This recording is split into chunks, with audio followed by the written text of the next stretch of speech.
ശബരിമലയിലെ സ്വർണ്ണപ്പാളി മോഷണത്തിൽ വെട്ടിലായി അമ്പേ മറുപടിയില്ലാതെ നിൽക്കുകയാണ് സർക്കാർ. ആഗോള അയ്യപ്പ സംഗമത്തിലെ ആളുകുറയിൽ നാണക്കേടിന് പിന്നാലെ മോഷണം കൂടിയായപ്പോൾ അയ്യപ്പ ഭക്തർ, വിശ്വാസികൾ സർക്കാരിനോട് നൂറുകണക്കിന് ചോദ്യങ്ങൾ ചോദിക്കുകയാണ്.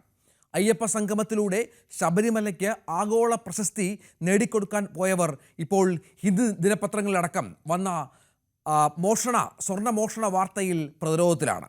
ഇതൊന്നും പോരാഞ്ഞിട്ട് ഇന്ന് സർക്കാരിൻ്റെ മണ്ടക്കിട്ട് കൊട്ടിയിരിക്കുകയാണ് പ്രമുഖ CPM നേതാവ് ജി സുധാകരൻ. നമ്പർ 1 കേരളം എന്നാണോ PR ഏജൻസികളുടെ പ്രചരണം? പക്ഷേ അങ്ങനെ അങ്ങ് പറയാൻ വരട്ടെ, വൃത്തികേടുകളിൽ നമ്പർ 1 ആകുമെന്നാണ് സ്വർണ്ണപ്പാളി മോഷണമടക്കം ചൂണ്ടിക്കാട്ടി CPM നേതാവിൻ്റെ വിമർശനം. മന്ത്രിയായിരുന്ന, ജനപ്രതിയായിരുന്ന കാലത്തുടനീളം അഴിമതിയുടെയോ സ്വജനപക്ഷപാതത്തിൻ്റെയോ കണിക പോലും ചൂണ്ടിക്കാണിക്കാനില്ലാത്ത നേതാവാണ് സുധാകരൻ എന്ന് ഓർക്കണം.